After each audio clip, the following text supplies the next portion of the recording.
Harvard Divinity School. Another Israeli election, assessing trends of Israeli and Jewish politics, October 25th, 2022. Good afternoon, everyone who is joining us live and those who will be viewing this recording at a later time. I am delighted to welcome all of you to our webinar, Another Israeli Election, Assessing Trends of Israeli and Jewish Politics. We have an incredible array of panelists today, and I'm extremely excited about this important and timely discussion. I'm Diane Moore. I am the Faculty Director of Religion and Public Life at Harvard Divinity School, and this webinar is being sponsored by one of our two main branches of programming under Religion and Public Life, the Religion, Conflict, and Peace Initiative. And I want to share a little bit about the foundations of that initiative before I thank my colleagues and turn this over to our moderator, Atalia Omer. So our work in Religion, Conflict, and Peace Initiative centralizes an analysis of structural injustice, violence, and power. And we examine how a more capacious or nuanced understanding of religion can and does yield fresh insights into contemporary challenges and opportunities for just peace building. The primary case study that we're focusing on is Israel-Palestine. We have an array of programs and courses and experiential learning opportunities related to that focus. Our aim is to stretch the scholarly discourse around religion and the practices of peace building, and to examine the decolonial potentialities of art, religion, and identity transformation. And so again, this webinar is an excellent example of our invitation to think about seemingly intractable challenges in fresh ways with an incredible array of colleagues who will be leading and guiding this discussion. Before I introduce our moderator and my colleague, I want to say thank you to the behind the scenes folks who make these webinars possible, Navi Harden, Rima Tassi, and Aaron Burrows on our Religion Public Life staff.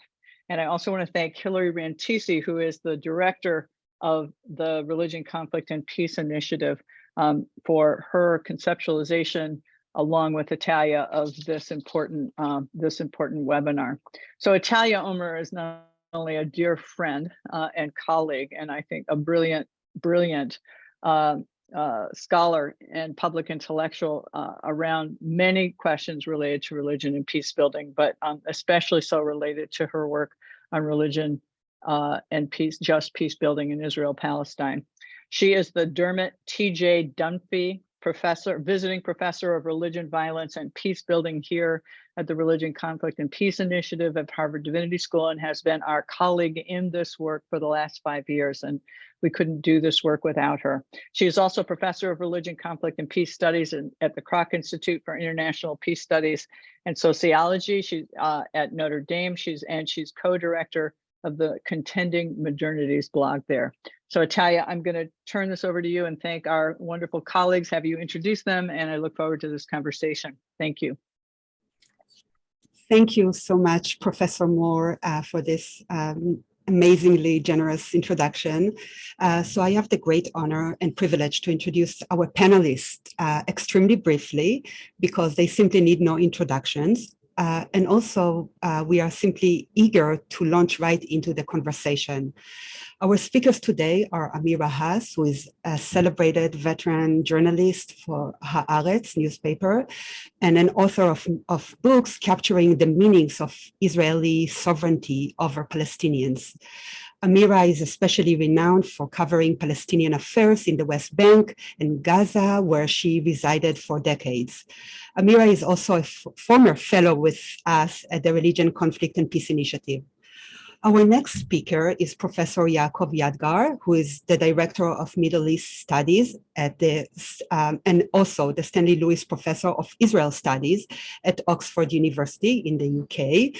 A prolific author, Professor Yadgar's most recent book, Israel's Jewish Identity Crisis, State and Politics in the Middle East, was published by Cambridge University Press in 2020. Last but not least, Professor Shaul Magid is a rabbi and a distinguished fellow in Jewish studies at Dartmouth College. His most recent book, which was published with Princeton University Press in 2021, is titled Meir Kahane, The Public Life and Political Thought of an American Jewish Radical. Our panel today will ask each of these authors, thinkers, and public intellectuals to draw on their scholarly and journalistic work in Palestine, Israel, and Jewish political thought and praxis.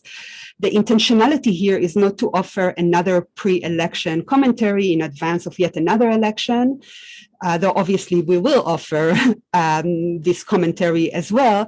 But really the intentionality here is to think about what this election tells us in terms of a broader discussion of Judaism, Zionism, and modernity, Kahanism, the convergences of forces, Christian Zionists, settlers, secular and political forces, and opportunistic agendas as well. So really, without further ado, let's begin. Let's begin with you, Amira.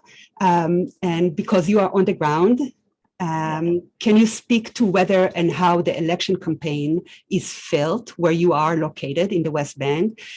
Have you observed changes in the course of these repeated cycles of elections in terms of patterns of Palestinian dispossession and just patterns of violence?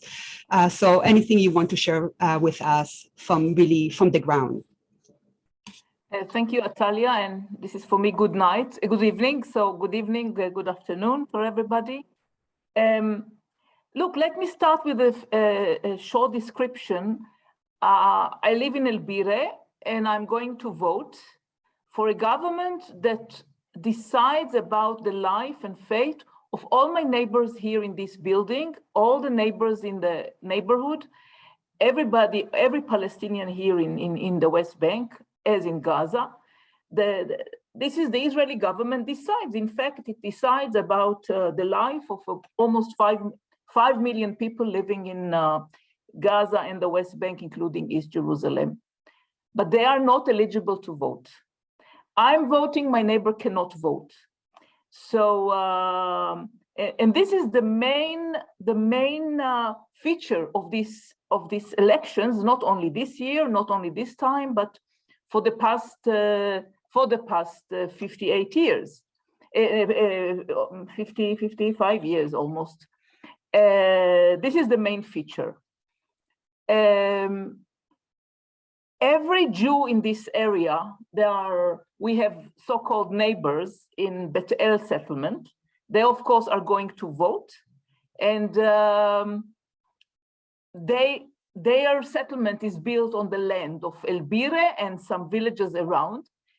But the people who own the land, which means the Palestinians, the legal owners of the land, cannot vote. More than that, the main parties that we see are going to succeed or to win in the West Bank are the most right-wing parties. So those, and some of them who advocate openly expulsion of Palestinians from the West Bank as a solution to the problem, or as a punishment if they are not loyal to Israel. We can term it. There are many terminologies that we can use here to describe this reality, but I describe it just in order for people to understand the basic unjust absurdity or absurd injustice that is at the core and at the base of any Israeli elections. This is the first. Now, some people say that I cannot call it a centrist left-wing government that reigned here for a year. It was a soft right. It's not even soft. It's right-wing and a little bit with some shades of centrist parties. Everything was worse during their reign when it comes to the policies of colonization and of allowing settlements to exercise their supremacy by unchecked violence against Palestinians. And also when it comes to the conduct of the army. I think that in about, I don't remember, in almost 10 years, it's the highest number of Palestinians who were killed by the army this year. Some say it was some sort of that the Israeli government, this present government, felt the need to show that it's nationalist enough, and that's why it has taken upon those policies or escalation of policies, including today's raid on Nablus and its campaign. And Nablus has been under actual curfew, internal curfew, for 2 weeks already.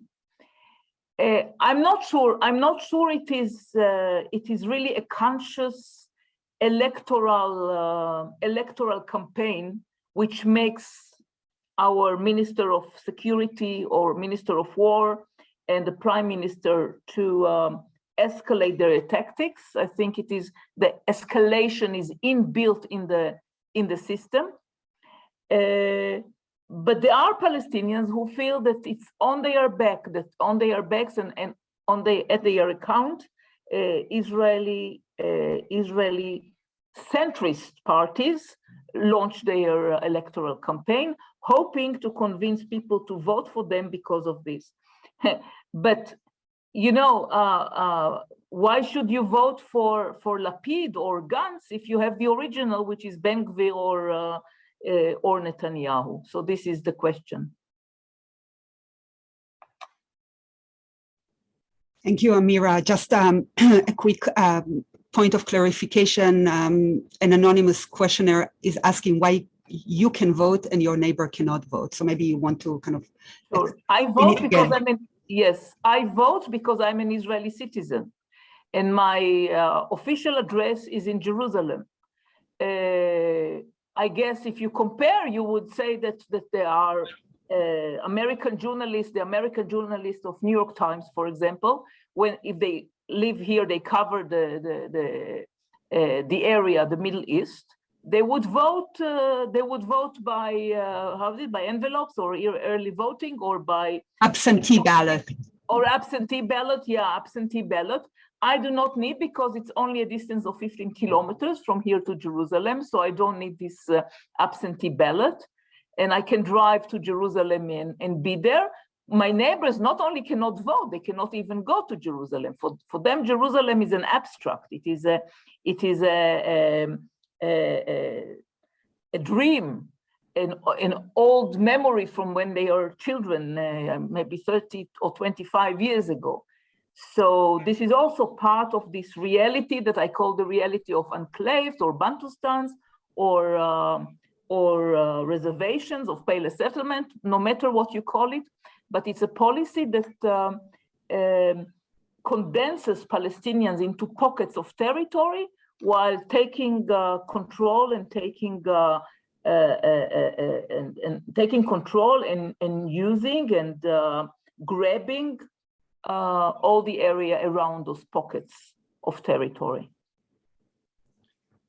Great, thank you. Shaul, let's turn to you. And I mean, I also invite you to react or reflect on anything that Amira just talked about, but also I wanted to ask you to speak specifically and kind of share with the audience an argument that you recently articulated in an opinion piece that you wrote, where you argued that Itamar Ben-Gvir is a bigger risk than Meir Kahane ever was. So can you unpack your argument there in this piece in Haaretz, and we'll also share it with the audience, and kind of contextualize your argument, and whether why do you think that Ben-Gvir is more dangerous, and is it the case that somehow Kahanism hijacked good old Israeli democracy. So, so anything that, any kind of insight that you want to offer will, I think, will really enrich the discussion. Also, since Amira already mentioned kind of Ben Gvir and how we might, or the kind of that type of argument that the Ben Gvir is making. So, thank you. I first thank you for inviting me, and this is an important thing to be a part of. It's always an occupational hazard to be on a panel talking about elections that haven't happened yet, and I know that there's a lot of discussion. So in this op-ed piece in Haaretz, the argument that I made, and there have been a number of different pieces about Ben Gvir. In some way, I think that this Israeli election cycle kind of reminds me of a TV series where there's a returning cast, and then there are these new characters who constantly appear. So if we go back 3 or 4 elections, right, the new character was Ayman Oda, and everybody was talking about him, and he was kind of the new kid on the block, and there was a lot of optimism, certainly among people in the center and the left, about the potential for a real important and influential and potentially a game changer in a way. And then that didn't really pan out. And then in the next election, we had Mansour Abbas, who was a kind of divide and conquer character who entered in because the government decided that they wanted to split the Arabs in the north and the Arabs in the south, and he ended up breaking the glass ceiling and becoming a part of the political system, and that also didn't really pan out. And now we have Ben Gvir. He's the new character. And so who is Ben Gvir? Where does he come from? Should we be surprised that he's here? And I think that one of the interesting things about Ben Gvir and what I call in my book and also in the op-ed, neo-Kahanism versus Kahanism, and I can explain what the difference between those two things are in a moment, is that he's more dangerous to Israel because of the way he is quintessentially Israeli. Not only that he's a native Israeli, a Sabra, as they say, or they used to say, but there's something about Ben Gvir that is very, very cognizant of the system. He knows how to work the system. And I think the distinction that I made between Ben Gvir and Kahana is that Kahana, first of all, was an outsider. He was an interloper. I mean, even when he was in Israel, he was always considered to be an American. And Kahana was really a revolutionary, and a revolutionary in the sense that he was willing to take down everything with him. He was really willing to burn the house down for his ideals. Ben Gvir is not really a revolutionary. He's somebody that comes from the inside, and he really wants to change society from the inside.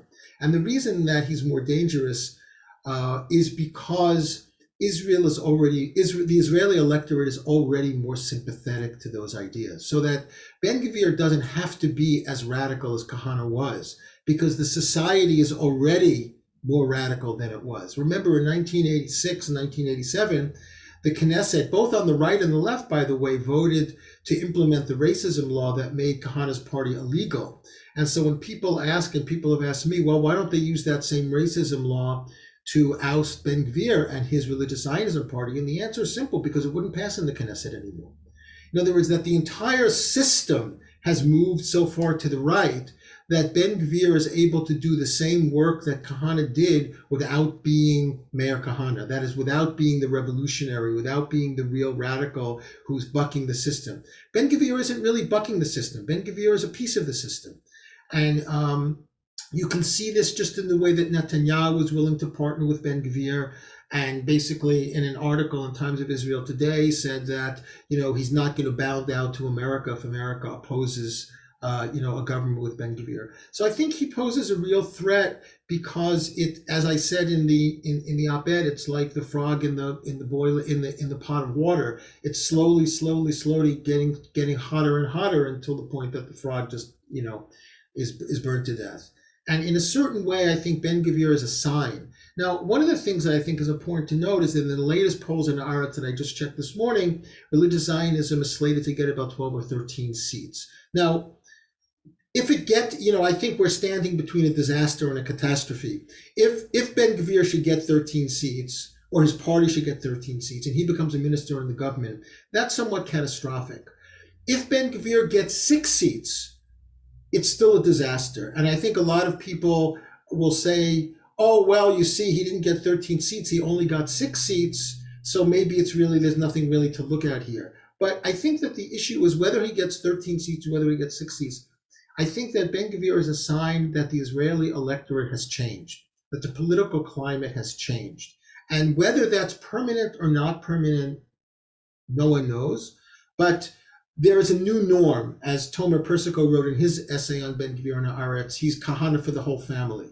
He's normalized and regularized a certain kind of ethnocentric chauvinism that is no longer surprising to many Israelis. And I think that people that are surprised that Ben-Gvir exists really haven't been paying attention. I mean, we can talk a little bit later about American Jews and American Zionists and how they'll react to it. But I think that whether Ben-Gvir is as successful as predicted or whether he's less successful than predicted, the issue is not Ben-Gvir. The issue is the Israeli electorate and what's actually gone, what has happened since 1987 when Kahana was removed from the Knesset, or whether the decision was upheld by the Supreme Court, and 2022. I think that's the real danger is that it's already here, not that it's on its way. Thank you. Shaul, yeah, Amira, go ahead. Yeah, so in one sentence, we should say that he is dangerous more than Kahana was, is because he represents so many Israelis. So the danger is not in Ben-Gvir, but the danger is in a great part of the Israeli society, a great part of the Israeli society. And one thing, yes, and I want to mention one thing if I can. I think one of the more interesting things that people aren't paying attention to in the Ben-Gvir story is that his base is not only made up of right-wing settlers. His base is also increasingly made up of young Haredim. Now, that's actually new, because I think that the Gen Z Haredim have really abandoned some of the traditional Haredi parties basically as irrelevant. It's a kind of a boomer phenomenon within the Haredi world. And basically a lot of these young Haredim are saying, no, Ben-Gvir is just saying something new. He's interesting. He's not just getting money for yeshivas and giving us a patur from the army. He's actually articulating a particular kind of ideology that we identify with. And part of that is that a lot of young Haredim, they're becoming very politicized and very nationalized. And if you take a Haredi mindset and you politicize it, or you make it into a political register, you have Kahanism on some level, right? The idea that the Arabs living in the settlements are no different than the Cossacks living in the Pale of Settlement. The way in which the politicization of young Haredim is strengthening the far right base is something that I think, in a certain way, people like Ben Gurion may have kind of regretted the aspiration to make the Haredim a real part of the political culture, because they're bringing with them a particular kind of attitude, and they're great in number, and I think they're very powerful, and I think they have a lot to do with Ben-Gvir's popularity. Thank you. Yaakov, let's turn to you for this initial round of questions. So in your recent book, you examine what you call Israel's Jewish identity crisis. Can you please explain your thesis and discuss how your analysis of Jewish modernity and Israel's Jewish identity crisis can help us understand the political and rhetorical shifts away from kind of the construct of quote unquote Jewish democracy. And perhaps if you can also speak specifically about the significance of the Jewish nation state law, what it is, the law that passed in 2018, and how it connects to the degree that it connects to your analysis in the book. So in a sense, now with you, we are stepping a bit outside of kind of the moment of the elections. So first of all, thank you. Thank you for asking me a question that would be, 3 book launches in proper answer at the same time. And allow me, just before starting to answer you, to actually touch upon this point that was repeated both by Shaul and Amira, and kind of, in the name of balancing the discussion, I want to highlight that the legitimation of Kahanism or the Kahana style rhetoric and well, sometimes even pure racism, doesn't start with Ben Gvir and maybe Netanyahu, putting his hand around Ben Gvir's shoulder. I think it starts slightly earlier. If you consider the legitimation given to Lieberman, who was advocating loyalty tests to Palestinian citizens of Israel. Lieberman was advocating transfer, basically with the land, but a sense of transfer of Palestinian citizens of Israel, has been endorsed by the Israeli left because of what we would call the left. I'm sorry, and I fully accept Amira's hesitation about this. Has been endorsed by those who would do anything to have Netanyahu not be prime minister, without really, I think, taking into consideration this effect of legitimating this kind of discourse. That's just, I'm sorry, a reaction I wanted to offer. Now, as to your question, I think that's one of the biggest issues that lie at the root of the Israeli polity that many people simply do not address because they assume the answer is given. Although the contention over this question, what does it mean for Israel to be a Jewish state, or what does it mean to be the nation state of the Jewish people, or what does it mean for Israel to be a national home for the Jews, to go all the way back to the Balfour Declaration, is an unsolved question. It is at the root of not just Israeli nation statehood, but at the root of Zionism itself. Maybe captured most clearly in the Zionist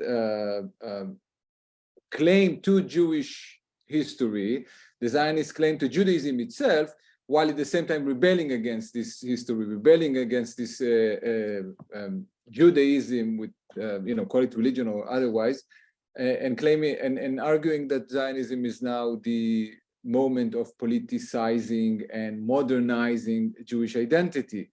So Zionism never solved this tension, and it brought to life this dual competing readings of the very meaning of the national project.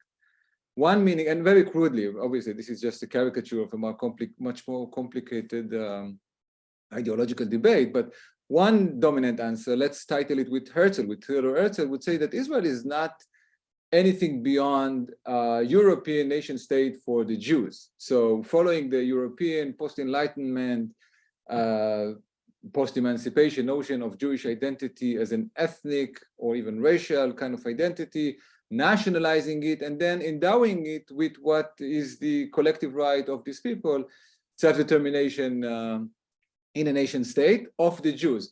In which case, the only prerequisite would be for Israel to be, when you think about practical matters of politics, to have a Jewish majority. Now, this is not a simple prerequisite. This is necessarily a demographic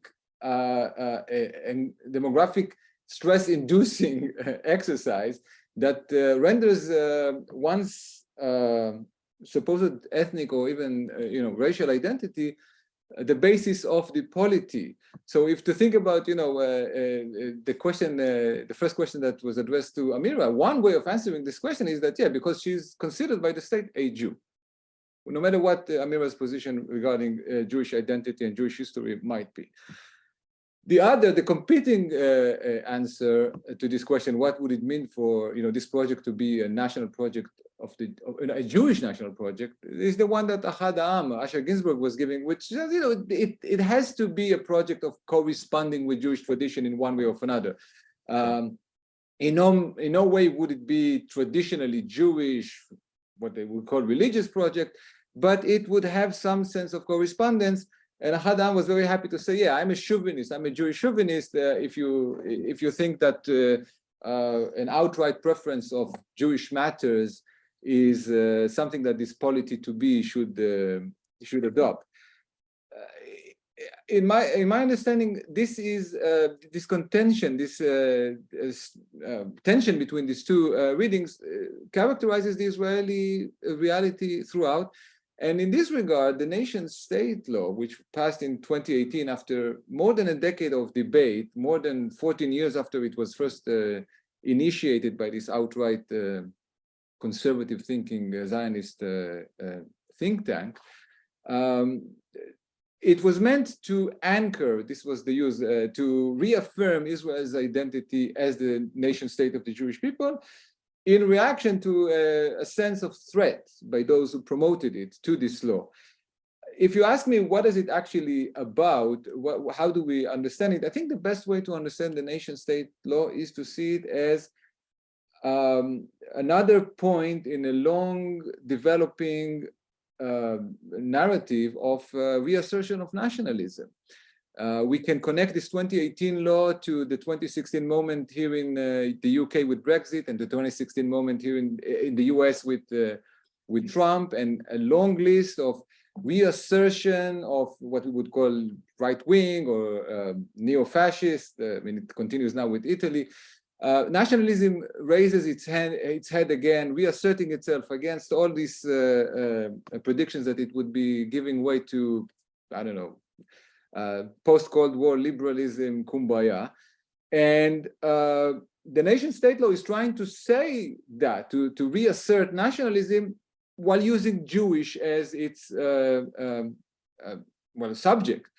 The problem is that it is confused between the Jewish state and the state for the Jews. So it starts with an initiative that was clearly aimed to reassert that Israel can discriminate in favor collectively of the Jewish nation, and it ends with an attempt to maybe instill some Jewish meaning into this polity, which was very, how would I say, handicapped. And it's an odd mixture where both supporters and detractors say this is a highly fundamental but redundant law. We really need it, but we don't really need it, and not in this way. And I think the cycles, the election cycles that we've been seeing, so this is what, the fifth election cycle in 2 years, are dancing around this question.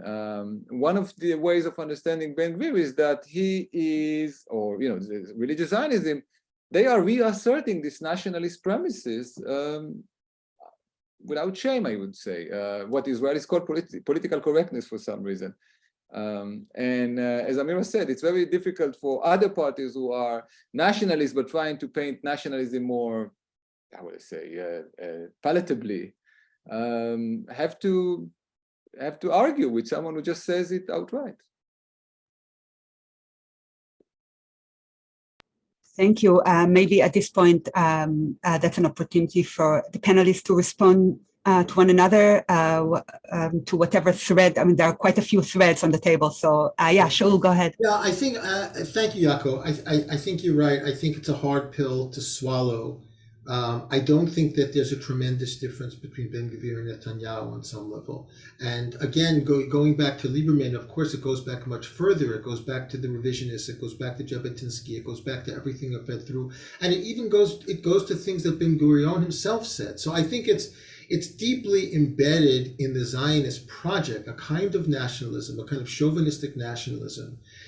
I don't think that Zionism was ever really a liberal project. It was an illiberal project that had certain liberal positions. And when those liberal positions very often get pushed forward, whether it's with Brit Shalom early on or Peace Now in the 70s, right, they very, very quickly become marginalized because, as you said correctly, the nationalist project is deeply nationalist on some level. And Ben Gvir may be a scary iteration, but he certainly is not unprecedented. I mean, you can take Kahana and put Kahana aside. He's certainly not unprecedented. I mean, this kind of attitude has been going on throughout the history of the state and even before the state. So I think Israelis, especially center-left Israelis, it's very hard to confront the possibility. And I say this openly, provocatively, but also seriously, that the problem is Zionism. That's the problem, right? And that Ben Gvir is not some kind of a Frankenstein of Zionism. That he is a particular moment and a particular iteration of something that is a project that needs to be reassessed. And I'm not saying that as an anti-Israel position. I think separating Zionism from Israel might be an interesting way to begin to address the kinds of issues that you raised. So thank you. I want to just, I'm sorry, Amira, if you have a point, I'm sorry I'm jumping into this. I want to stress something which I'm sure is also in the mind, on the mind of some of the audience. There is the danger of understanding us as singling out Zionism or misunderstanding me as singling out Zionism. In no way am I meaning to say that there's something unique about Zionism in this regard. This is the nationalist project. And in this regard, Israel is a model of a nation state, like some of the proponents of Zionist nationalism now go around saying in the US. It is the only nation state that claims sovereignty in the name of the Jewish people, and it's the only nation state that has to somehow account for its Jewishness, because if any, for the fact that most of its citizens do demand some sense of reassertion of its Jewish identity. But the set of problems in play are not uniquely Israeli, nor they are Zionist. The biggest question in this regard is whether this distinction between Zionism or Zionist nationalism or nationalism in the Israeli nation state is possible. In some readings, we would be now understanding as denying Israel right to exist as a Jewish state, which would be both illegal in Israel and potentially also read as anti-Semitic in other contexts, which neither of us mean to say. This is where the debate becomes really complicated, because questioning nationalism necessarily brings about questioning Zionism, which necessarily brings about questioning Zionism's appropriation of Judaism, which then brings us to a more complicated field. Yeah, thank you. This is really important. It's really, and I'll turn to you, Amira, in a second. I just want to amplify two things that I heard. One is about how a Ben Gvir is entirely consistent with kind of the grammar of Zionism, of secular Zionism. And another point that was just articulated and re-articulated is about this is something about the project, the modern project of the nation state, of nationalism.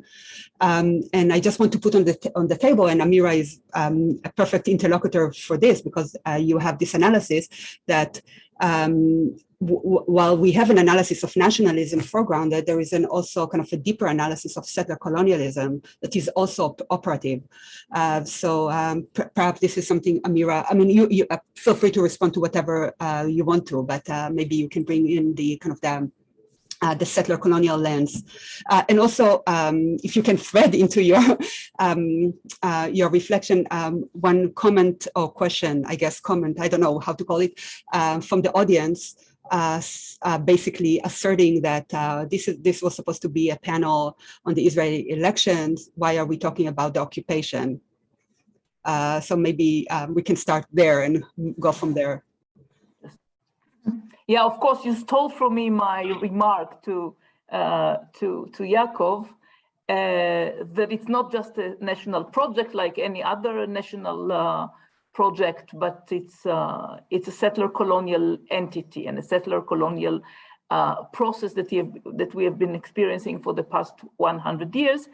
But here I would like to remind us of another historical fact that was omitted, and I feel as an unhappy or an Israeli citizen who has not chosen to be an Israeli citizen, or a Jew born in Israel, there is another fact that I would like to mention, is that Zionism did not attract, was not an attractive project for many years, and it to most of the Jews in the diaspora, because most of the Jews in the diaspora prefer to stay in the diaspora and to find other ways to combat anti-Semitism and persecution and economical distress. And we all know that. So we all know that Zionism started to attract Jews when anti-Semitism or discrimination started to be genocidal. And when most of the Western world did not accept the Jews, starting with 1924. So while we are talking about ideologies and the kind of deterministic dynamism that national ideology, any national ideology has, I feel the need to stress that there were some historical processes and modern events, a series of events that made this project succeed. and started or reignited the dynamism that we see today, whose culmination is Ben Gvir. At the same time, there are other processes. When the world was bipolar, the Palestinians had some kind of ideological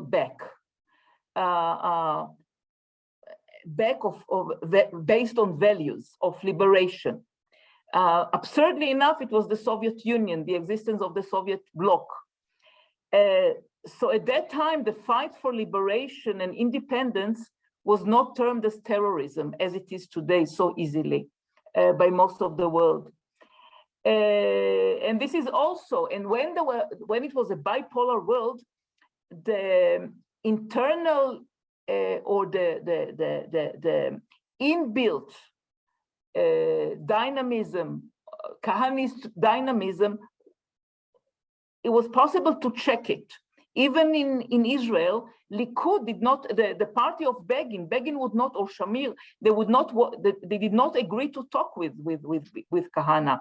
So there is a process that I would like to say that I as leftist, of course, I don't want to think that every deterioration is inbuilt and inevitable, and that we are doomed to deterioration. Otherwise, why would we act? Why would we participate in protests and more than that, and in combats, if we think that everything is deterministic? Which doesn't mean that I'm not terribly pessimistic and frustrated, of course, because I see this. I see that Israel's levels of impunity has reached unprecedented levels, and the world tolerates Israel's policies, settler colonial, violent military policies against the Palestinians in a scandalous way.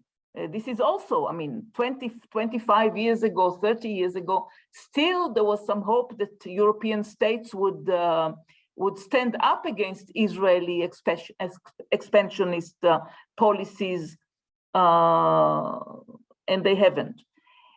So which brings me to the question about why do we talk about occupation when we promise to talk about elections? It'll be like talking about elections in, I don't know, in England without talking about poverty in England, or about the problem of the enormous economical gap between the rich and the working people, or like talking about elections in Iran without talking about oppression against women in Iran. The occupation is part of Israeli life, and the occupation, which is part of Israeli settler colonial essence, is on the agenda. Only that most of the Israeli population calls it our rights, our security, our ancestral existence, etc. But what we see here is not just a military occupation that has lasted for more than 50 years, but it is maybe what's happening is maybe the most vital proof that Israel is a settler colonial entity at the basis, because it aims all the time at marginalizing Palestinians to a point of being only individuals and not a people. And when they are, and when it's not enough for the Israeli tops, then they are in danger of banishment or in danger of expulsion. So it is very much connected, and every election is about, as I said in the beginning, is not only about the life of Jews in Israel and Palestinians who are Israeli citizens, and actually about Jews all over the world who can come any moment and become citizens in a matter of a day or two. It's more than anything else, it's connected to the Palestinians who live in the occupied territory of 67, cannot vote, but their life is determined by these elections. Can I add one thing, Amira? Just very, very quickly, just on nomenclature. It's interesting you use the language of liberation regarding the Palestinians. From 1967, at least through 74, founding Gush Emunim, the language that was used to talk about the consequences of 67, meaning the acquisition of these territories, was not occupation, but liberation. Because that was the language that many Israelis used. It was the liberation of territories, right? So it's a liberation of territories and then becomes an occupation of people. And I think now, and this is going to swing back to that question that the person asked, it's moving from liberation or the language of liberation to occupation to de facto annexation. So there is a kind of transition where the question of occupation is in some way becoming less relevant only because it's becoming less temporal, it's becoming something permanent. So the reason that we're talking about occupation, and the truth is talking about Ben Gvir is not only talking about occupation, he's also talking about the Arabs in Israel, is that's where Israeli democracy hangs in the balance, right? So if we're talking about an election in a democratic society, we're talking about that thing which actually is undermining or could undermine the state as a democratic state. So of course you can't, that's the albatross, right? I don't think we can get beyond that. The question is really not occupation. The question is democracy. And that's why I think we need to talk about it. So let me sharpen. I mean, from day one, after the military occupation military acquisition of Gaza and the West Bank, including Jerusalem, it rendered Israel not as a no democracy, because the people who because it includes so many people who don't have citizen rights at all and no right to vote. And yet their life is so much shaped by Israel. And this not to mention, of course, all the Palestinians who were expelled in 48 and of course are not part of the, could not be citizens. But even if we think about Israel before 67 as a lame democracy or whatever, something aspiring democracy, this changed immediately in 67. So the world's admiration of Israel as the only democracy in the Middle East is from the start.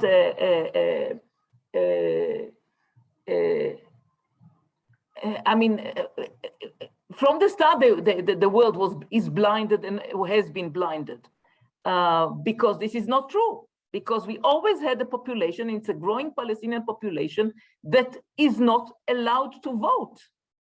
I mean, it's not allowed to even decide whether which economy to develop. So they are not allowed to vote either. Yeah, and maybe this will be a good place to speak explicitly about the kind of the erosion of the so-called green line. This is also in reference to one of the questions that a question that was posted. So how does the kind of the green line as both supposedly kind of a geopolitical line, but also a normative line in the sense that it separates like what is within the green line is Israel proper, and there we can talk about, you know, quote unquote democracy, and then outside of the green line. So how would you bring kind of the green line from all of your perspective into the conversation? Yeah, Shaul, go ahead. I think one of the interesting moments of the erasure of the green line was 2 years ago with what was known as Ben and Jerry Gate, when Ben and Jerry decided not to sell ice cream to settlements, but was selling ice cream all over Israel. There was an outcry among Jews and many liberal Zionists as well that there was something fundamentally wrong with Ben and Jerry making that decision. In a certain sense, that the underlying assumption is that there's no real green line. In other words, I don't know, Chavat Yair, oh no, I'm trying to think of a settlement, whatever, something like Beit El and Tel Aviv are the same thing. There's no difference. So if you're not going to sell ice cream in Tel Aviv, in Beit El, it's as if you're not selling ice cream in Tel Aviv, which is basically saying there is no green line.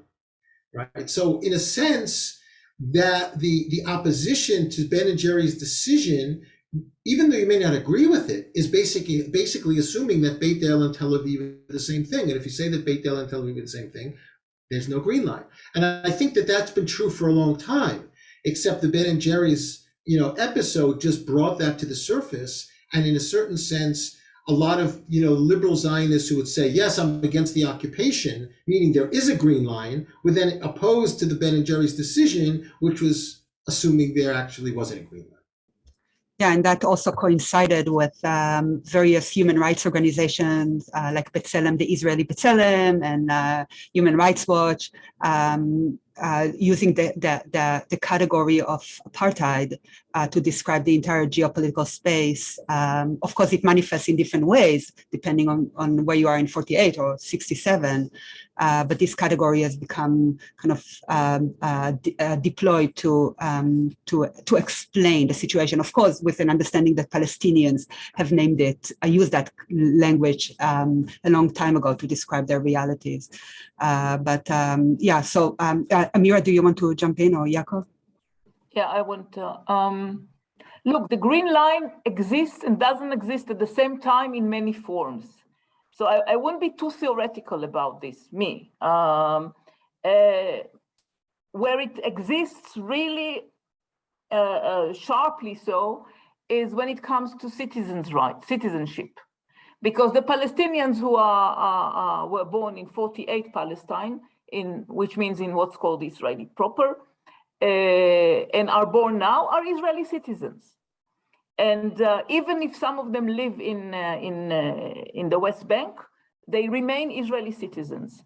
And they have slightly more, their position as the citizens of the place and people and residents of the place and are secured. While Jerusalemites are subject to a different set of laws that actually they are regarded as people who emigrated to the country. The absurd of it, that emigrated to the country, and if they leave Jerusalem, even if they live in the West Bank, but mostly if they live abroad, they lose their status of residency. So this is another group, but it is because they are beyond the green line.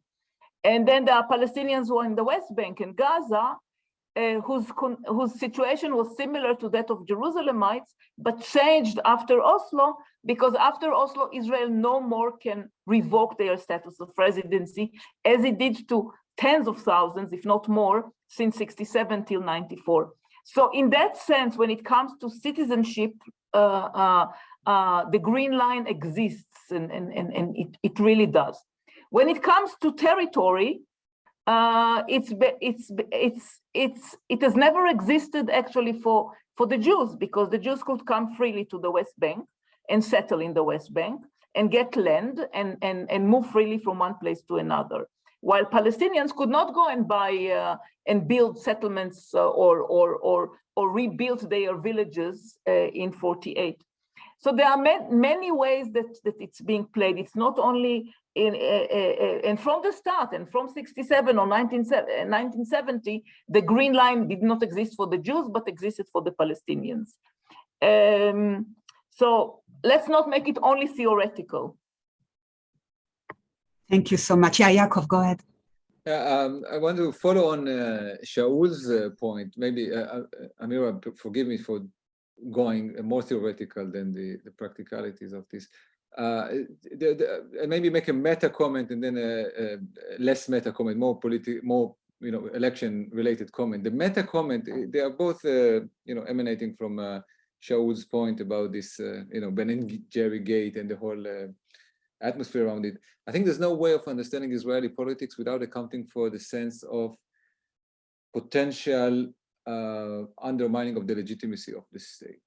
I think the one thing that dominates the discussion on Israel, and specifically the Israeli political culture's reaction to perceived threats or to perceived critiques or outright critiques of this or that policy, is that at the end of every logical reasoning, national logical reasoning, it's not necessarily, you know, pure reasoning, there's the threat of the state being delegitimized, the state being no longer, a second Holocaust is a possibility. And this is, I don't want to make this a caricature. I think this is an essential part of the Israeli mindset, that the state is not just any other organization, it's a guarantor of the very existence of the Jewish people. Questioning the legitimacy of the state, which the Ben and Jerry gate somehow is understood to be, somehow ends up with this fundamental anxiety. And I think it's also important to note that we should be able to talk without necessarily meaning and this should not exist or this should not be. So critiquing the political reality, it's interesting, you know, you can have many discussions on American politics and mention, you know, horrible elements from the American history and from the American presence, and no one would suggest that you may be arguing that all Americans should go into the ocean. Well, in Israel, it is something that stands at the back of many people's mind, and I think that's an essential meta point to make. More specifically about the election, what comes up also from Shaul's point is that I guess the very small elephant in the room, it's not a big elephant, the very small elephant is the Israeli Zionist left.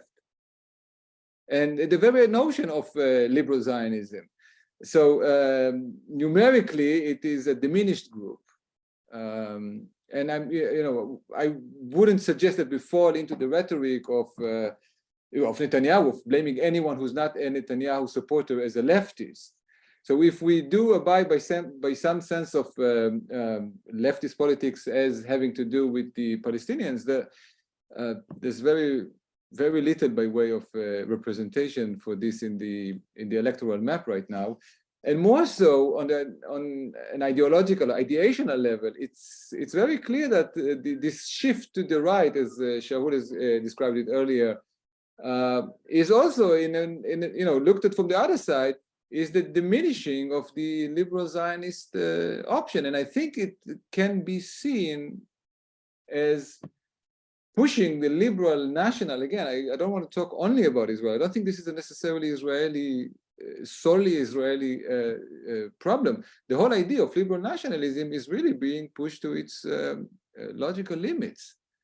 To give just one, maybe the one point that really attracts my mind, if you ask the proverbial liberal Zionists from Tel Aviv, okay, they're all Tel Aviv somehow, secular Israeli, what does it mean for Israel to be a Jewish state? They would say one and one thing only.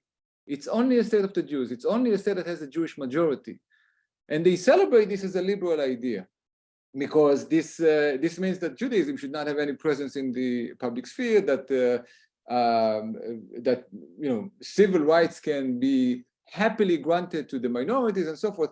But they never pay attention to the fact that this is based on a racial or ethnic or whatever you want to call it, demographic notion of Jewishness, which they become fully subscribing to, even if they didn't mean to in the first place. It's about who you count as Jew and who you don't count as Jew, which is the most fundamental national logic, us as majority and them as minority, and they will always be a threat to us. And this is, again, this is a liberal Zionist mindset. The conservative right-wing religious Zionist camp is speaking more and more forcefully in terms of theology, political theology, which becomes theology. The Temple Mount becomes Bet HaMikdash. The temple itself becomes a locus of political contestation. So they're very much Zionist, but they're very much also committed to a sense of Judaism which they would, adhere to. So they can have their own very vibrant debate, I guess, but it doesn't account for the fact that the liberal Zionist answer is kind of exhausted. Thank you. Actually, maybe I can introduce now a question from the audience that is relevant to what you just talked about, Yaakov. The question is from Binyamin Mordechai Ben Baruch. And he writes, I want to ask a question about Jewish identity, which I think is an underlying issue in the Israeli election. Is Judaism being redefined as Jewish Israelism? That is Judaism becoming a political religious identity that demands support of right-wing Zionism and the right-wing policies of the Israeli government? So perhaps another opportunity to get into that issue from a different angle. So I'm sorry, allow me to jump into this. Also, first of all, to say, to give a shout out. Yes, Joyce, lovely to see you. Yes, Joyce Del Shem has written the book about this. It's called Israel as a Jewish Problem, and in which, she gives a very clear sense of the paradox of Jewish identity in Israel. Thank you, Joyce. Regarding Benjamin's question, I think, you're touching a point which is very sensitive, and you're touching the point right on. One way of appreciating it is to see how people like Netanyahu, like Ben Gvir, it's not only Ben Gvir, it's the party that is now called the Religious Zionist Party, but people who advocate this kind of identification between Israeliness and not just Jewishness, but Judaism per se, or I would say between Zionism or Jewish nationalism and Judaism, they regard anyone who does not subscribe to their political ideology as not Jewish, or is not Jewish enough. So it's one's Jewishness that is questioned if one's political ideology does not fit that certain kind of interpretation of Jewish nationalism. I think I just want to throw one thing. I think that there's, again, this is not, it is election related, that it really is not religious Zionism per se that is the kind of subject of the question, and really about the identity. It's really a particular development of religious Zionism that comes out of the Cookian school, and not even the school of Abraham Isaac Cook, the chief rabbi of Palestine, who dies in 1935. But it's really it's a move that's made of the religious Zionism of his son Tzvi Yehuda Cook, and that move, which is a very, very important one, is the transference of the holiness of the land to the holiness of the state. That once the state itself becomes the subject of religious devotion, once it's seen that going to the army is a mitzvah, like language like that, which is really Tzvi Yehuda Cook's move. Once you have that, you have the sanctification of the state, not the sanctification of the land, not the sanctification of the Jewish people. You have the sanctification of a secular, modern national body, which then gets transformed into a religious entity. Once that gets locked in, I think you can see a lot of things that follow from that, where the Jewish national project, as Yaakov called it correctly, the Jewish national project becomes a holy enterprise, and once you're there, it's very, very hard to step back from that point, and that leads to very problematic consequences politically, as well as questions, as well as existentially, or on questions of identity. Yeah. Yaakov, go ahead, and then I'll turn to Amira. Interject quickly on this. Shaul, you're right, but it doesn't start with Yitzhak Cohen Cook or with his son.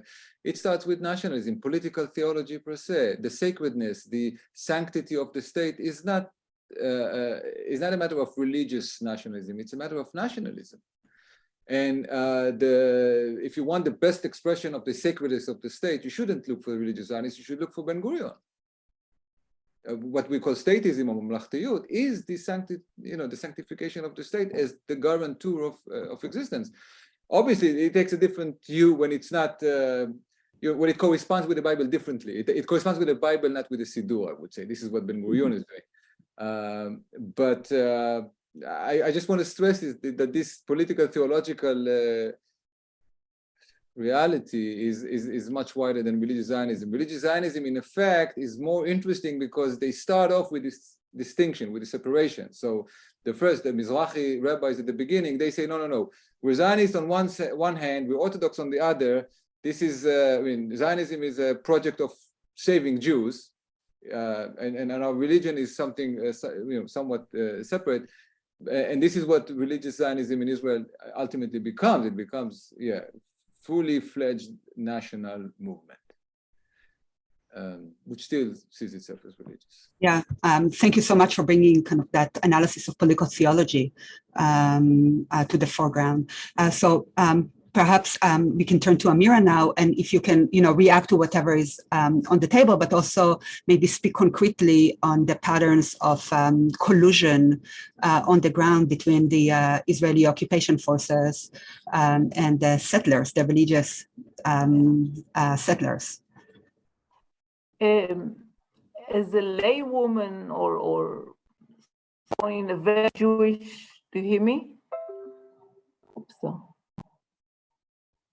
I'm sorry, I have some problems with my, do you hear me? Yes, we can hear you.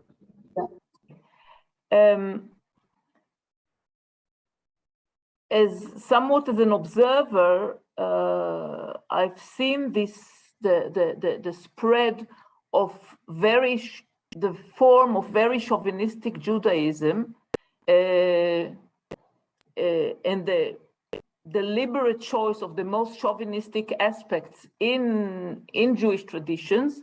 I've seen this developing and worsening over the years, and I think it's the mechanism. It's probably not the only thing, but it's what I see is the ideological mechanism which comes to justify the enormous privileges that or the system of privileges to Jews.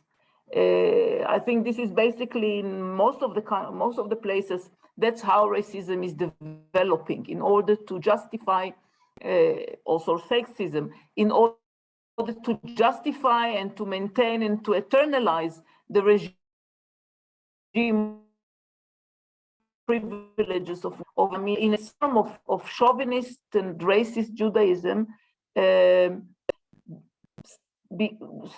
became stronger and stronger with the Oslo period, with the Oslo Accords, because actually the Oslo Accords in a twisted way legalized the settlements by agreeing to postpone the discussion and the negotiation over the settlements. It in a way legitimized them also by the Palestinian leadership, and the Palestinian leadership had to agree, to consent to the to Israel's policies of securing the settlements so that the interim agreement won't be harmed, which actually made the final status, don't think that it ever was in the mind of Israelis, but theoretically the final status of the settlement between Palestinians and Israel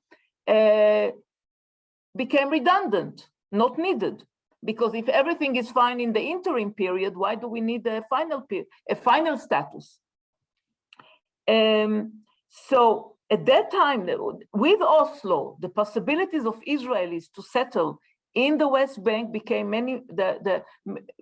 more and more appealing. That's why we have such a jump in the number of Israelis living in the settlements, in the colonies. And then you have to protect, then you feel that your life is being endangered by international law, by Palestinians' demands, by international community, etc. So you develop or you enhance this mechanism, ideological mechanisms that justify your very privileged and actually illegal presence here. So I see this process happening, and that's where settlers' violence comes in. There has always been settlers' violence almost from the beginning of the 67 occupation, but it was what's very peculiar and specific to the current form of violence that actually started in the mid-90s is a violence that aims directly at grabbing more land than the political echelons, political military echelons intended at that moment. And this is and especially so it was from the 95, it was 96, 97, there was violence that meant to allow or to enable Israeli settlers built all kinds of outposts that even according to Israeli very, very lenient laws are against the law. And then to allow those outposts to take over more and more land. For many years, it was land that they wanted to transfer to agricultural purposes. Then they realized, because agricultural purposes you can have more land without Palestinians than if you just build houses. But then they discovered it's not enough, and you need a lot of human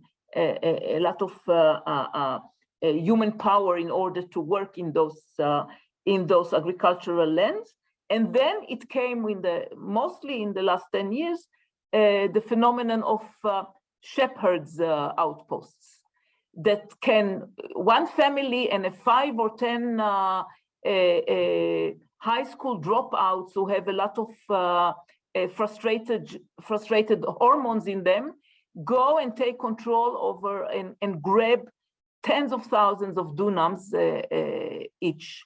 According to one of the best researchers we have on the settlement policy, Israeli colonization policy, Dror Etkes, just some dozens of settlement of outposts have managed in a time of 10 years to take control over 200,000 dunams and more by violence. So it's mostly violence, intimidating Palestinian farmers and Palestinian shepherds, while the Israeli authorities not only stand aside and don't do anything like the police or the army, but actually collaborate with them, because this is just another tool of colonization. The settlers' violence, apparently, but not truly, individual settlers' violence is one of the tools that Israel has in order to get more and more, and in order to proceed with the colonization of the area. And that, in many respects, go back historically and how agricultural settlement participated in, security discourse and gaining more and more land, contiguous land, going back to 100 years. Yeah, but before 48, they had to buy land, and they didn't succeed in getting as much land as they wished to. The war enabled them to, of course, to get hold of the land, the enormous land that belonged to Palestinians who were expelled or were not allowed to return, and then to take land, to expropriate land of the Palestinians who did remain in Israel, 48 Israel. So the aim is similar, but the method change slightly. But the violence of today indeed is in such a peak, which is it even reached, the settlers now also attack soldiers. So only when they attack soldiers do the Israeli chief of staff expresses his shock. But this is such hypocrisy, because your own soldiers stand aside and on the contrary, they assist the Jewish attackers when Palestinians and left-wing activists are being attacked. So they assist the attackers, not only stand aside. And this is a long process. I mean, I've been following so many cases of such attacks that were well documented, with footage, with knowledge exactly from which outpost the attackers came, but then the police shuts down the file and says, no, the attackers were not found, or it's being shut down because they say it's not of interest to the public, or because they accept the settlers' narrative that he felt danger to his life. And this is about a person who murdered a Palestinian on his own land. So there is not much room here for interpretation. It's so clear. It's not it's the pattern is so entrenched and so has been going on for so many years that there is no much room for interpretation here. Yeah, thank you. Can you also maybe say a few words on where you see on the ground the influence of Christian Zionists, especially from the United States, on the ground in the colonies, in the settlements? We know that, I forgot where, I think somewhere indeed in one of those areas that are have most suffered from settlers' violence in Burin area, a group of Christian Zionists have bought land, but I see it mostly in the self-confidence, this spiritual comradeship, or if I can contaminate this word, this affinity between the Jewish nationalists and the Christian Zionists, and the feeling of the world is with us, or the history is with us, that the settlers have. Yeah, because of course, many people who populated the previous American administration were deeply are deeply entrenched in this kind of Christian Zionist worldview, and so engaged. And we know that many settler right-wing organizations get support and are financed by some of those groups too.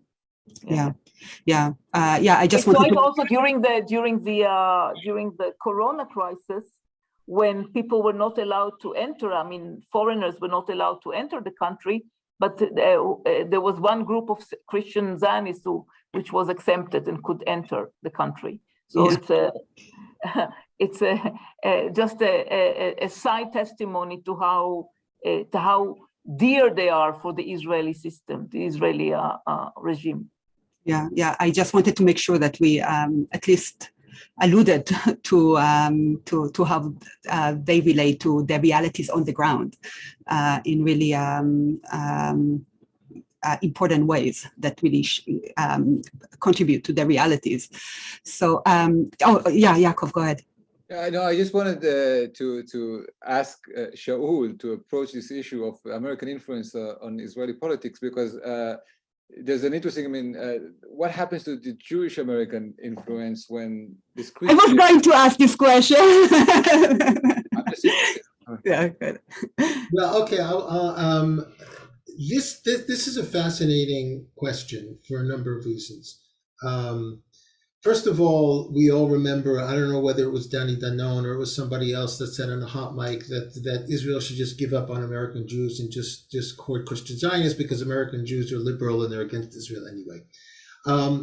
But a lot of us that follow this in America have always been wondering about the inflection point. Where is the red line? Where is the red line for American Jews or liberal Zionists in America, where if it was crossed, their support for Israel would significantly diminish?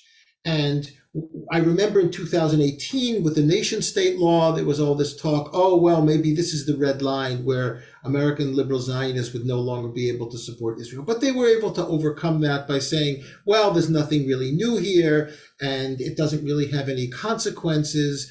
And now people are asking, well, what if Ben Gvir becomes a minister in the government, in the Netanyahu government? Would that be a red line where American Jews, or American liberal Zionists, I should say, because there are a lot of American Jews that support Ben Gvir, but American liberal Zionists would say, Ad kan, this is enough, we can't go further.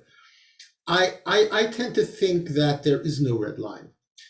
I once asked a modern Orthodox, moderate Zionist, he defined himself as a moderate Zionist, would there be a red line? Could Israel do something that would result in retracting your support? And he thought for about 30 seconds and then said to me, no. And it was actually quite honest, because I think it was a true answer. I think that liberal American Zionists are in a very, very difficult defensive position. On the one hand, they're committed to liberal values, certainly in America. And on the other hand, they're committed Zionists because of the Zionization of American Jewry over the last 50 years. And I think Israel is pushing very, very hard against, trying to draw a wedge, in a sense, between those two things. I think at the end of the day, if most liberal Zionists had to choose between liberalism and Zionism, I think they're going to choose Zionism. And I think they're going to choose this support for Israel. So I think if Ben-Gvir becomes a minister in the government, I think there'll be all kinds of hand-wringing and all kinds of op-eds and all kinds of stuff on social media. At the end of the day, that will remain. And by the way, going to something that Amira said about the American administration, I think it's the same with the American administration. They may talk about being concerned about Ben-Gvir. They may talk about this, about that. They're not going to do anything. And I think Netanyahu knows that. And that was the one thing that Netanyahu has been right about 100% of the time. He can always call America's bluff and he will always win. I mean, there was an article published today in Times of Israel where Netanyahu said, I'm not going to bow down to American pressure on the Ben-Gvir issue. But there really will be no pressure. There will be a couple of tepid comments about this is not helpful, this is not productive, we're concerned about this. I don't think Biden is any different than any other president. I don't think that Biden is any different than Pompeo on this issue. I think that the American administration will not force Israel to do anything that it doesn't want to do. I don't care if it's Chuck Schumer or Mitch McConnell. It's the same thing. And I think Israel knows that. I think Netanyahu knows that. And I think American Jews are in a very similar place. Ultimately, they will sacrifice their liberalism for their support of Israel. Yaakov, do you want to react? I guess my point, with the danger of belaboring it a little bit more, one more last time, I guess. My point would be that, by way of anecdote, I'm teaching my students, main theme about Israel. Obviously, a main theme is how to judge Israeli democracy. Is it a democracy? Is it something else? And one of the questions that the students rightfully ask is like, first of all, whose interest is it for Israel to be a democracy, and why ask the question in the first place? Is it democracy, right? And I think it's interesting to take this question into consideration. If we follow the idea that the nation state's reason to exist, its raison d'etre, is to express the nation's right to self-determination, then democracy is only an additional element of it. It's not a fundamental element of it. So we can reach at, in Viktor Orban-like notions of an illiberal democracy, which is not a democracy, but it's a, it's a popular sovereignty. That was, I think it was meaning to say. So I guess in this regard, it's, Shaul obviously is pointing the finger at the core issue. If the support to Israel is a matter of one's national commitments, then Israel's failure to adhere to democratic principles or to liberal democratic principles should not be detrimental. Similarly, I don't think anyone would say that the United States is no longer the United States when it has a president who is willing to subvert the elections. If you manage to do that, there would be enough people to say, yes, that's the the due process. Kahana said a long time ago that every country should be a democracy except Israel, because for him Zionism wasn't a project of normalization; it was the creation of an abnormal state. That was basically the way he understood Zionism. It was the abnormality of statehood, where Israel was the exception. And I think that although that's an extreme position, I think more and more people on the Israeli right are asking exactly the same questions as your students, Yaakov. They're saying, why democracy? What's so holy about democracy? Right?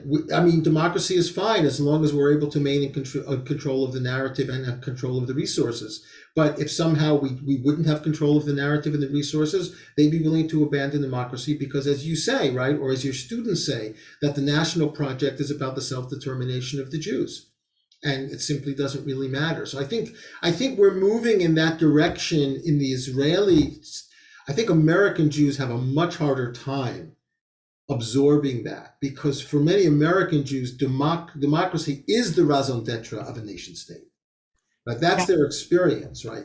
Go ahead. Sorry, no, I just want to maybe interject a common question from Sydney Nestle. Isn't Ben Gvir precisely a move away from the sanctity of the state towards the sanctity of the Jewish people and the land? So if you want to kind of reflect on this, but I also saw Amira wanted to jump in. No, I wanted to ask Shauli, what about what we hear about the younger generation of the American community that is detached more and more from Israel? Do you think that it'll change once they grow older? That's a good question, right? It's what once they have money. Yes, right. Well, no, that's a good question. Look, it's always the question of when young radicals become bourgeois, when they have children and need, school tuition. I think it's a very good question, and I hope not, but I do think that there's a younger generation of American Jews who were born after 1967, so all they know is Israel as an occupying force, and who have been radicalized through progressive politics in America, Black Lives Matter, and a number of other things, and they're translating that to Israel, and they're simply not buying the narrative, and they are being more marginalized by the American Jewish Center and the American Jewish Conversation, organizations like If Not Now and JVP and Truah, organizations that are non-Zionist, organizations that are Zionist. And I time will tell whether that will happen. But I think that there's a fear among the American Jewish community, certainly the powers that be, that they're losing control of a younger generation on this question. And frankly, I teach Israel-Palestine every year at Dartmouth, and my students are, by and large, Jews, non-Jews, whites, Black, Hispanic, Asians. They're not convinced. They're not convinced of the narrative that they hear from the Israeli news services. And they're much more skeptical and much more critical. And it's a very good question. I don't know what the answer will be, but that it's causing a lot of anxiety among the American Jewish, power structure about what to do with these people who are coming out being anti-Zionist or non-Zionist or what have you. And we'll see in a decade or two what happens to them. Well, also, we don't know what's going to happen in Israel. So I think for me, the more interesting question is really, what is the future, if there is a future, of liberal Zionism in America? Whether it's going to choose liberalism or Zionism, because on some level, that's the inflection point. That's what Ben Gvir might actually, bring about. Because American Jews don't understand Ben Gvir. They don't really understand him. They understood Kahana, but they don't understand Ben Gvir. He's much too Israeli for them. His discourse is Israeli. His mindset is Israeli. Kahana was an American thinker who tried to transpose American racial categories into Israel, and it kind of didn't work in a way, and Israel rejected him. But Ben Gvir is really a neo-Kahanist in that way, is that he's not playing with American categories. It's a very Sabra-like discourse that American Jews are having a very hard time getting their minds around. But what's striking for me within the Jewish community in America is not that they are liberal Zionists, which might be now it is a contradiction, like saying a democratic Jewish state. So it's inbuilt contradiction, but that they still embrace Israeli narrative about being in danger and attacked and the victim in the whole story. This is what strikes me as and being ready to give up on the natural, what I would say, Jewish repulsion from injustice, like what we knew from 100 years ago about repulsion from injustice, or the censors, the old censors that we had as Jews to feel injustice. Yeah, I think it's the weaponization of anti-Semitism as a tool that's trying to keep support of Israel alive, which is really what the IHRA document was about. It wasn't really, I don't think we have a problem with defining anti-Semitism. We know what anti-Semitism is. The problem is defining anti-Semitism in relationship to critique of Israel. And I think that's why those documents were written. And I was a signature on the Jerusalem document. It was the same kind of pushback on that. So yes, what's happening is that anti-Zionism equals anti-Semitism, which is something Jonathan Greenblatt, the president of the ADL, said publicly. That is the equation that's keeping everybody within the orbit. And that's basically, in a certain sense, where it comes down. Anti-Zionism on the left is more dangerous than anti-Zionism on the right because, I'm sorry, anti-Semitism on the left is more dangerous than anti-Semitism on the right because anti-Zionism on the left is anti-Semitic. Yeah, which is, it really illuminates the importance of looking at the context, the actual place, Palestine, Israel, within this kind of deeper discursive framework that it is, kind of like you highlight the global dimensions, the global and international dimensions of that really influence lives on the ground, Amira's neighbors in the West Bank in really profound ways. So we reached the time to end the conversation. Obviously, it generated a lot of more questions, which is, I think, a good thing. Thank you so much for making the time to be a part of this. Thank you, Amira, Shaul, and Yaakov. Thank you. Thank you. Thank you very much. Great to meet you all. Sponsor, Religion, Conflict, and Peace Initiative. Copyright 2022, the President and Fellows of Harvard College.